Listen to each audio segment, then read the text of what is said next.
సిద్దిపేట జిల్లా హుస్నాబాద్ నియోజకవర్గంపై భారీ నీటిపారుదల శాఖ మంత్రి తన్నీరు హరీష్ రావు వరాల జల్లు కురిపిస్తున్నారు. సీఎం కేసీఆర్ ప్రవేశపెట్టిన సంక్షేమ పథకాలే ఇందుకు నిదర్శనమని ఆయన తెలిపారు. సిద్దిపేట జిల్లా హుస్నాబాద్ నియోజకవర్గంలోని రాష్ట్ర భారీ నీటిపారుదల శాఖ మంత్రి తన్నీరు హరీష్ రావు వరాల జల్లు కురిపించారు. సీఎం కేసీఆర్ ప్రవేశపెట్టిన సంక్షేమ పథకాలు దేశంలోనే ఆదర్శంగా నిలుస్తున్నాయని హరీష్ రావు చెప్పారు. అన్ని రాష్ట్రాల నుండి ప్రజా ప్రతినిధులు తెలంగాణకు వచ్చి అధ్యయనం చేయడమే ఇందుకు నిదర్శనమని హరీష్ రావు వివరణిచ్చారు. సిద్దిపేట జిల్లాలో హుస్నాబాద్ లోని రేణుకా ఎల్లమ్మ మాత ఆలయ ఉత్సవాల్లో భాగంగా మంత్రి హరీష్ రావు అమ్మవారికి పట్టు వస్త్రాలను సమర్పించి ప్రత్యేక పూజలు నిర్వహించారు. అనంతరం Karimnagar MP Vinod, Husnabad MLA Satish, Hanamkonda MLA Manakondur MLA Rasamayi Balakishan, శాసన మండలి విప్ పోతూరు సుధాకర్ రెడ్డితో కలిసి 6.55 కోట్ల అంచనా వ్యయంతో తలపై రేణుకా ఎల్లమ్మ మాత తల్లి చెరువును మినీ ట్యాంక్ బండ్ నిర్మాణ పనులకు శంకుస్థాపన చేశారు. ఆ తర్వాత హుస్నాబాద్ పట్టణంలో 80 లక్షలతో సెంట్రల్ లైటినింగ్ సిస్టమ్ ను పనులను ప్రారంభించారు. ఈ సందర్భంగా మంత్రి హరీష్ రావు మాట్లాడుతూ గత ప్రభుత్వాల హయాంలో తెలంగాణకు నీళ్లు లేక ప్రాజెక్టు నిర్మాణంలో ఆలస్యం చేశారని, కానీ మన సీఎం కేసీఆర్ గారు లక్ష్యాన్ని నిర్దేశించి 18 నెలల్లో 18 ఎకరాలకు నీళ్లు పారించేలా రికార్డులు సృష్టించేలా ఆలోచన చేశారని మంత్రి వివరణించారు. ప్రతి ఒక్కరూ పల్లెల్లో బ్రతికే పరిస్థితి రావాలని, ఈ మార్పు రావాలంటే గోదావరి జలాలు కాళేశ్వరం ప్రాజెక్టు ద్వారా తెస్తే 1 కోటి ఎకరాల మాగాణి తీర్చిదిద్దగలమనే సంకల్పంతో సీఎం కేసీఆర్ ఉన్నారని చెప్పారు. హుస్నాబాద్ లాంటి కరువు ప్రాంతాలని కాళేశ్వరం నీటిని తడిస్తే నిజమైన అభివృద్ధి అని అన్నారు. బిడ్ మానేరు ప్రాజెక్టు పనులు ఇప్పటికే 95% పూర్తి అయ్యాయని, త్వరలోనే చివరి ఆనకట్ట వరకు నీళ్లు అందిస్తామని అన్నారు. గౌరవల్లి రిజర్వాయర్ ప్రాజెక్టు నష్టపరిహారం కింద 8 లక్షలు అందిస్తున్నామని తెలిపారు. ఇది ఎప్పుడు కట్టింది? 1887 సంవత్సరం నుంచి 1891 సంవత్సరం, అంటే 504 కిలోల బంగారంతో 100 ఏళ్లకి పైన 116 ఏళ్ల కింద కట్టినటువంటి ఈ ప్రాజెక్టు. ఆ రోజుల్లో 504 కిలోల బంగారం ఖర్చు పెడితే ఈ ప్రాజెక్ట్ అయిందట ఆ రోజుల్లో. అప్పటి నుంచి ఇప్పటిదాకా దీన్ని ఎవరు పట్టించుకోలేదు. గత కాంగ్రెస్ ప్రభుత్వం 10 సంవత్సరాల కాలంలో వచ్చే జైకా నిధులు ఇగగడితిమని 10 ఏళ్లు ఊరిచ్చింది తప్ప దీన్ని మాత్రం వాళ్ళు పట్టించుకోలేదు. అందుకే ఈరోజు తెలంగాణ వచ్చింది కనుక మన ముఖ్యమంత్రిగా కేసీఆర్ గారు, వారికి బాగా సంబంధం ఇది జరుగుతోంది. వారు సిద్దిపేట ఎమ్మెల్యే ఉన్నప్పుడు శనిగరం గెస్ట్ హౌస్ ప్రాజెక్ట్ లో కూర్చొని ఆడ చాలా సార్లు మీటింగ్లు పెట్టుకున్నట్టు వెనకట. ఈ చెరువు గొప్పదనము, ఈ చెరువు అవసరాన్ని బాగా తెలిసిన ముఖ్యమంత్రి గారు కేసీఆర్ గారు.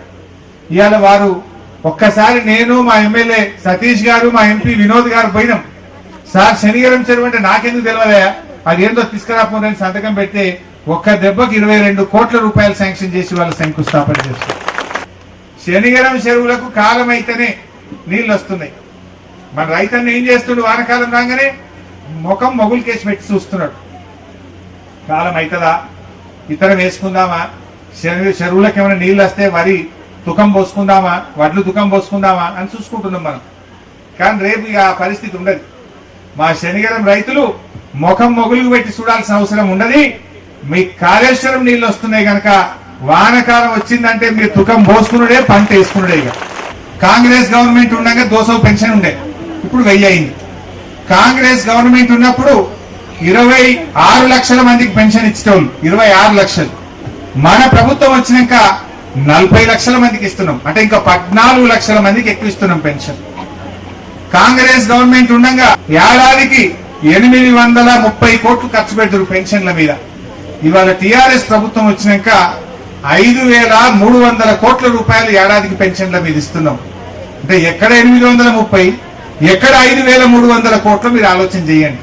అంటే పేదలు బతకాలని మన ముఖ్యమంత్రి కేసీఆర్ గారు 40 లక్షల మందికి 5300 కోట్లు ఇవాళ పెన్షన్ల మీద ఖర్చు పెడుతుంది టిఆర్ఎస్ ప్రభుత్వం. ఇప్పుడు ముఖ్యమంత్రి గారు ఏం తెచ్చిండు పథకము? కేసీఆర్ కిట్ అనే ఒక పథకం తెచ్చినాం. ఎల్లుండి 3వ తారీఖు స్టార్ట్ అవుతుంది. 3వ తారీఖు నుంచి మేము ఏం చేస్తున్నాం, గవర్నమెంట్ దవాఖానలో డెలివరీ అయితే మీకు 14,000 రూపాయలు కేసీఆర్ కిట్ ఇస్తాం మీకు. సో ఇట్లా మన ప్రభుత్వం, మన ముఖ్యమంత్రి గారు ప్రతి రంగంలో కూడా అభివృద్ధి చేస్తున్నాం. నిన్న కాంగ్రెస్ వాళ్ళు మనం ఇన్ని చేసినాం కనుక మనం సర్వే చేసాము. సీఎం సార్ సర్వే చేస్తే ఏమొచ్చింది, సర్వేలో అంటే 111 టీఆర్ఎస్ గెలుస్తుందని వచ్చింది. కాంగ్రెస్ వాళ్ళకు సీట్ వస్తలేదు ఒకటి కూడా. ఇక వాళ్ళు ఆగమాగం అవుతుందే ఇదంతా ఉత్తరే ఈ సర్వే అంటున్నారు, ఇది బోగస్ అంటున్నారు. మరి మీరు ఎప్పుడైనా ఆలోచించినారా? ఈ శనివారం చెరువు గురించి మీరు పట్టించుకుంటే మీకు ఎవడన్నా ఓటేస్తుండే, మీరు 1000 రూపాయలు పెన్షన్ చేస్తే మీకు ఎవడన్నా వేస్తుండే, మీరు 6 కిలోల బియ్యం ఇస్తే మీకు ఎవరన్నా వేస్తుండే, మీరు గర్భిణీ స్త్రీలకు కేసీఆర్ కిట్ 14,000 సర్కార్ దవాఖానా మీరు మంచిగా చేస్తే బాగుంది. ఇవాళ సర్కార్ దవాఖానా ఎట్లుంటుండే? ఇది అప్పుడున్న పరిస్థితి. ఇవాళ దవాఖానాలను మంచిగా చేసి పేదలకు మంచి వైద్యం ఇచ్చే ప్రయత్నం చేసినాం. అందుకోసం ఇవాళ అందరూ కూడా ఈ కేసీఆర్ ఉండాలి, టీఆర్ఎస్ ప్రభుత్వం ఉండాలని అంటున్నారు. కాంగ్రెస్ వాళ్ళు ఏమంటున్నారే ఇదంతా ఉత్తరే, మీరు 111 ఎడగెత్తారు, 11 గెత్తారు అంటారు. నేను అంటున్నా, అరే నిజమేనా? మీరు అన్నదే నిజం అనుకుందాం ఒక్క నిమిషానికి. మరి మీరంతా రాజీనామా పెట్టుండే, మీరు ఎవరైనా గెత్తారో చూద్దాం. మీకు ఇప్పుడు ఎన్ని 10, 12 మిగిలినట్టున్నారు. వాళ్ళకి నమ్మకం ఉంటే, వాళ్ళ మాట మీద వాళ్ళకి నమ్మకం ఉంటే, కాంగ్రెస్ పార్టీ వాళ్ళు మీకు 15, 16 ఎన్ని ఉన్నాయో మీరు రాజీనామా పెట్టుండ్రి. మరి అది ఉత్తరా నిజమా తేలుతుంది మరి జనానికి. ఒకవేళ ఉత్తమ్ కుమార్ రెడ్డికి నీ మాట మీద నీకు నమ్మకం ఉంటే మొత్తం ఉన్న కాడికి మీరు రాజీనామా పెట్టుండ్రి. మరి మీరు ఎన్ని గెలుతారో చూస్తాం. సర్వే ఉత్తదవుతుందా గట్టిదవుతుందా అప్పుడు అర్థమవుతుంది, అంతే కదా.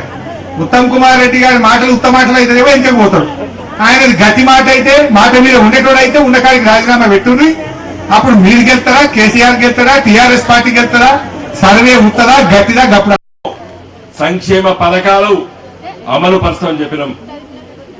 1000 రూపాయల పెన్షన్ గురించి, 1500 వికలాంగుల పెన్షన్ గురించి కానివ్వండి, లేకపోతే బీడీ కార్మికుల పెన్షన్ గురించి కానివ్వండి, ఇవన్నీ కూడా ఆ రోజు మేము ఎన్నికల సందర్భంలో మాట్లాడితే, నేను ఒక రోజు ఎన్నికల సందర్భంలో తిరిగి రాత్రి 1 గంటకి ఇంటికి పోయి పడుకునే ముందు టీవీ పెడితే, ఆ రోజు కాంగ్రెస్ పార్టీ అధ్యక్షుడు పొన్నా లక్ష్మయ్య గారు ఎగతాళిగా మాట్లాడతాడు. టీవీ వాళ్ళు చూపించారు. ఏమన్నాడు? ఎక్కడి తీసుకొస్తాడు కేసీఆర్, చింతకాయ చెట్టుకు దులిపినట్టు పైసలు రాలుతాయా, ఎట్లిస్తాడు 1000 రూపాయలు అన్నాడు. ఇవాళ ఇస్తున్నామా ఇస్తలేమా? వెనకడ ఎట్లుండే ఊర్లే ఎవడైనా ముసలోళ్ళు చచ్చిపోతే ఇంకొకరికి వచ్చేది. ఈ రోజు వయసు ఏదైతే రూల్స్ ప్రకారంగా, ఏదైతే నియమాల ప్రకారంగా ఎవరికైతే రావాలో వాళ్ళకి ఇస్తున్నాం. మరి ఇన్ని రోజులు లేని పైసలు ఇప్పుడు ఎక్కడ వస్తున్నాయి అంటే 60 సంవత్సరాలు తెలంగాణ సొమ్మును ఆంధ్రోలు తిన్నారనే దానికి రుజువు అవునా కాదని మేము ప్రశ్నిస్తున్నాం. కరెంటు రాదు అని చెప్పిండ్రు, ఇలా కరెంటు 24 గంటలు కరెంటు వస్తుంది. మొన్న అయితే వ్యవసాయం సమయంలో పడ్డ కొంతమంది రైతులు, సార్ కరెంటు బంద్ చేయండి అని చెప్పారు. ఇదే వార్త ఇదేం డిమాండ్ అని అడిగిన. అంటే నా పాలోడు 24 గంటలు కరెంట్ వాడు మోటార్ పెట్టి మొత్తం నీళ్ళు కాల్ చేస్తాడు, మీరు కరెంటు బంద్ చేయండి సార్ అని చెప్పారు. ఇట్లా మారింది. 3 ఏళ్ల కింద కరెంటు లేవు, ఇవాళ 24 గంటలు కరెంట్ ఎట్లిస్తున్నాం మనం. అంటే మనసున్న దగ్గర మార్గం ఉంటుంది. తెలంగాణ బిడ్డలు ఈ రోజు పరిపాలన చేస్తున్నారు కాబట్టి, ఇలా గులాబీ జెండా పరిపాలన చేస్తుంది కాబట్టి, తెలంగాణ స్పృహ ఉన్నటువంటి నాయకుడు ఇలా ముఖ్యమంత్రి ఉన్నాడు కాబట్టి